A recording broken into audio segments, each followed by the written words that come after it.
How do you qualify for food stamps? What are the eligibility criteria for SNAP benefits? What is the income limit that you need in order to be eligible to get an EBT card? Well, we're going to dig into all that today. If you are new to this channel, I want you to hit the subscribe button because all we do here is bring you information that's going to help you maximize your food stamp benefits, including things that are happening in and out of Congress that may affect your benefits. So subscribe to this channel for more up-to-date news. So let's jump right into it. How can you get food stamps? This is one of the questions we get all the time. So today I wanted to take time in order to address it and give you the eligibility criteria that you need in order to qualify for benefits. So there are three main criteria that you need to meet. The first one is the income limit. There is a gross income limit and a net income limit. I'm going to walk you through all that. The second is asset limit. You have to have resources below a certain threshold in order to be eligible for food stamps. And then the third is citizenship. Are you in the category that fall into the requirements that the USDA has set in order to be eligible? So you have to be a citizen of the United States or fall into a particular immigrant group, which is a very, very tiny group, in order to be eligible. So let's jump right into it. The first thing I want to talk about is the most important criteria, which is the income limit. The gross income limit as set by the USDA for the lower 48 states, and there's different criteria for Hawaii and Alaska and Guam and the Virgin Islands, but for the lower 48 states, the baseline is 130% of the federal poverty level. And your net income has to be less than 100% of the federal poverty level. Each year, the government releases what they call the federal poverty level. You can go see that number and then calculate it for yourself. But I'm going to give you the exact number for 2025 for food stamps. So it's based on the number of people in your household.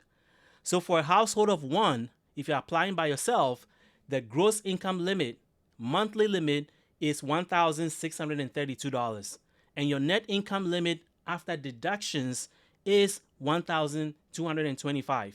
If you're a family of two, your gross income limit is $2,215 and your net income limit is $1,704. If you're a family of three, your gross income limit is $2,798 and your net income limit is $2,152. If you're a family of four, your gross income limit is $3,380 and your net income limit is $2,600. I'm going to do one more.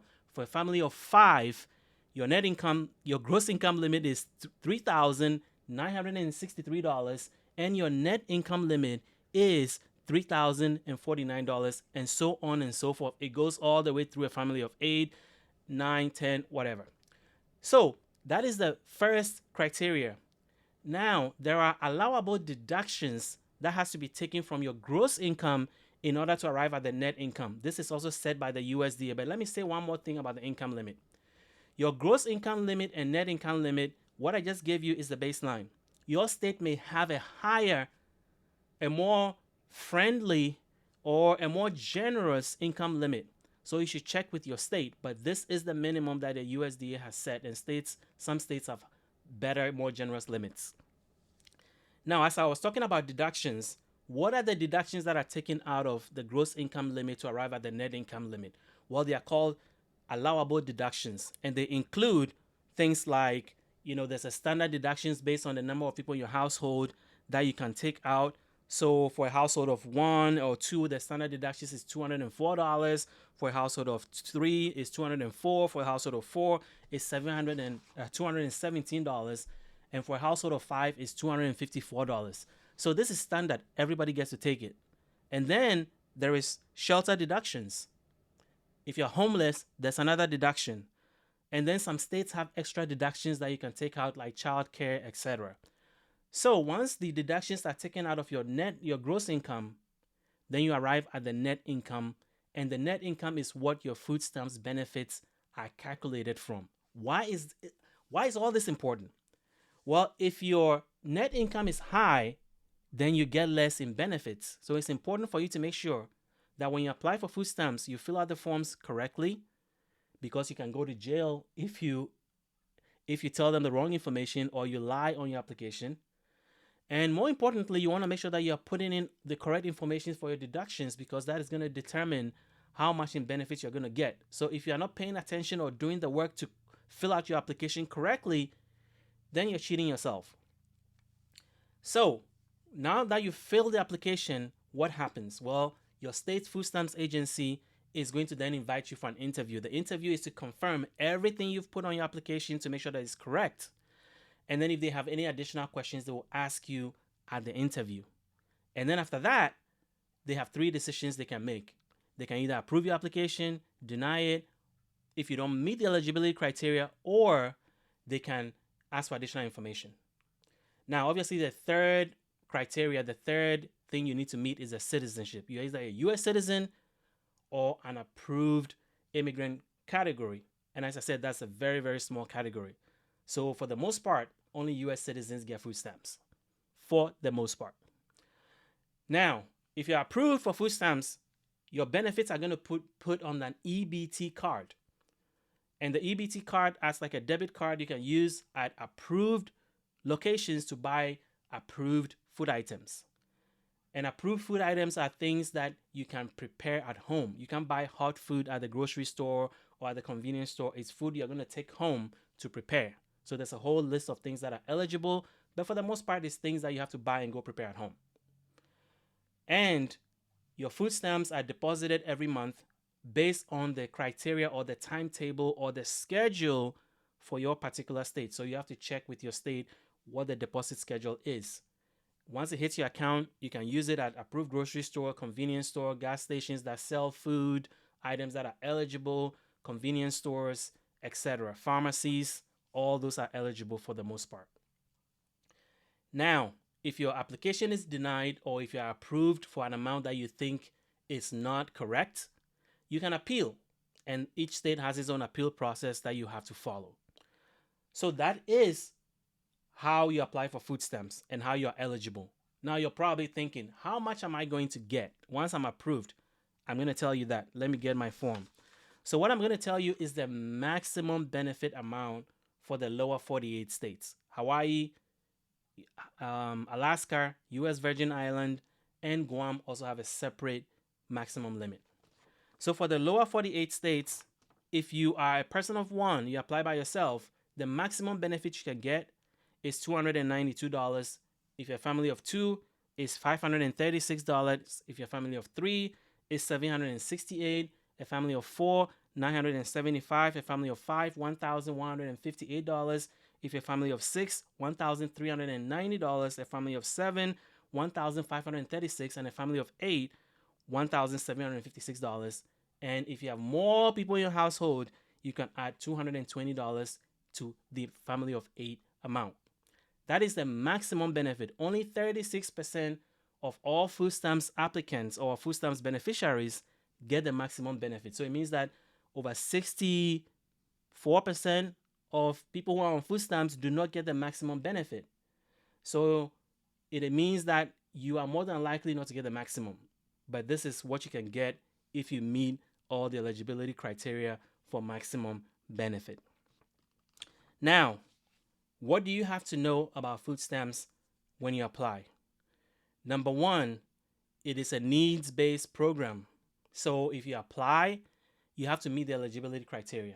Number two, it's kind of like an entitlement program. So if you qualify, you'll get benefits, especially with seniors. Some seniors are very hesitant to apply for food stamps. That's why there's such a low percentage of seniors that apply, even though a majority of them do qualify, because a lot of seniors are on fixed income and are eligible for food stamps, but they don't apply because they think they're taking benefits away from anybody.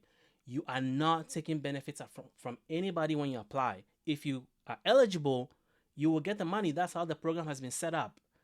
That's why it's called an entitlement program, because it's not like you're entitled to it. It's just that if you qualify, you get it. That's how it's set up. So do not hold yourself back or feel bad. If you need the help, apply for the help. And then number three, every year you have to reapply or recertify your benefits so that the government will make sure that you are still eligible. Depending on your situation, it may be every 6 months or every year, And in some states for seniors, it may be every 18 months or 24 months. It just depends. But know that when you're approved, you still have to make sure that you are checking in with the government, filling out the appropriate forms to renew or recertify your benefits. Now, the last thing I want to talk about is changes in your situation. When your income changes, your household income changes by $125 or more, you have to report that to the food stamps agency within a certain period of time. It's usually about 10 days, I believe. If you don't do that and you're getting more money and you're making more money above the threshold and you don't report it and you're getting your food stamps benefit, you are in for a surprise because number one, that's illegal. Number two, you may be sitting there and then the government is going to find out that you were making more money over the last period of whatever, 6 months, a year. Not only are they going to cut your benefits, but they're going to want to claw back everything they've given you that you did not deserve. So it's important to follow the rules, update them when your income situation changes, and make sure that you are filling out the renewal form, because if you don't recertify within the period of time, they're going to cut your benefits. They're not just going to continue to send you benefits. You're going to lose your benefits if you don't recertify. They're going to mail you a letter a month or two before your recertification. Make sure you pay attention to that. If your address changes, let the government know, because your benefits may be at risk. Now, if you're already receiving benefits and you don't feel like you're getting what you think you were eligible for, you can go back to your caseworker or you can call your food stamps agency and tell them, hey, I think my benefits have been calculated incorrectly, and they will recheck it. It may be that you have reported your income incorrectly, your income situation has changed and you haven't reported it correctly, or they received the change and haven't made the adjustment, or you didn't provide them all the information that they need in order to calculate the correct benefits for you. So that is kind of the big picture of food stamps. Now, what can you spend your benefits on? Almost all items at the grocery store that you can take and go prepare at home, you can spend your benefits on. There is a bill that came in recently called the Hot Foods Act. It's right now in Congress to add hot food to food stamps. That's a big, big, big deal, but that is still languishing in Congress. With the elections coming up, I don't think there's anything going to be done about that until probably next year. So in the meantime, unless you're in a state that has a restaurant meals program, which is a program for seniors over 60, people who are homeless, people who are disabled, who cannot prepare their own food, or their spouses, you have to stick to the rules and use your food stamps to buy only approved items at approved locations for your benefits in order not to lose that EBT benefits or your EBT card.